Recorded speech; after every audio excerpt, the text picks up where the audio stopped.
Selamat pagi saudara-saudara yang dikasih Kristus, jumpa lagi dalam renungan pada pagi hari ini. Namun sebelumnya kita bersatu dalam doa.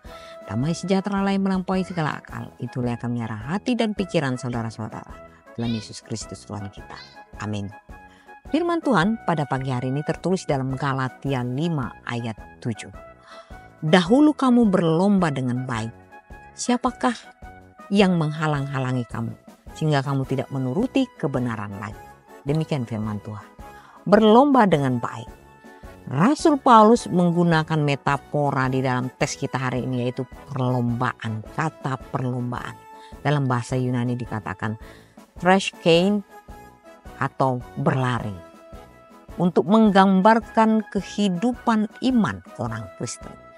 Awalnya jemaat Galatia hidup dalam kebenaran Injil dengan semangat dan ketekunan. Galatia 5 ayat 6. Mereka menjalankan iman yang aktif, mengasihi dan berharap hanya pada Kristus. Itu yang menjadi pola mereka, pola kehidupan mereka. Pertanyaan bagi kita, bagaimana kondisi lomba iman kita saat ini? Apakah masih setia pada kebenaran atau mulai goyah karena pengaruh dunia atau ajaran sesat saat ini? Saudara-saudara, Paulus menanyakan, siapakah yang menghalang-halangi kamu? Jemaat Galatia tergoda oleh pengajar-pengajar palsu. Galatia 1 ayat 7. Yang menekankan keselamatan melalui hukum Taurat, bukan anugerah Kristus. Galatia 3 ayat 1-3. Penghalang iman bisa berupa ajaran sesat, dosa dan kompromi. Galatia 5 ayat 19-21. Kekecewaan atau kepahitan hidup. Ibrani 12 ayat 15. Saudara-saudara, apa yang menjadi penghalang yang sedang melemahkan iman kita saat ini? Saudara-saudara, kita dipanggil untuk kembali kepada kebenaran.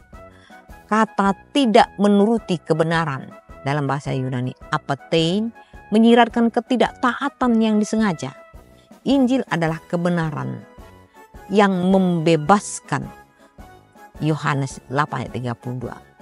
Tetapi ketika kita bisa tergoda untuk meninggalkannya, Paulus mengingatkan Kristus adalah tujuan lomba kita.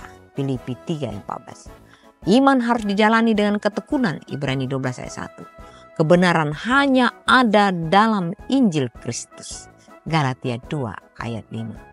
Saudara-saudara, perlu kita memeriksa apakah ada ajaran, kebiasaan atau sikap yang menjauhkan kita dari kebenaran. Oleh karena itu berpeganglah pada Injil. Jangan kembali kepada perhambaan. Galatia 5 ayat 1. Entah itu sesuatu yang kita legalkan, dosa yang kita legalkan, perbuatan yang kita legalkan, atau mungkin sekitar kita mengatakan hal yang biasa. Apa yang dilakukan oleh orang-orang yang berdosa. Saudara-saudara, tetap kita berpegang pada Injil. Lalu seperti Paulus, kita dipanggil untuk saling menasihati dalam kebenaran. Galatia 6 ayat 1-2.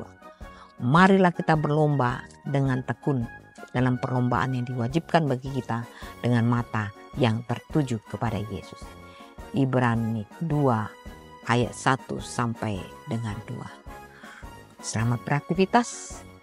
Kiranya Tuhan memberkati perjalanan iman kita. Amin.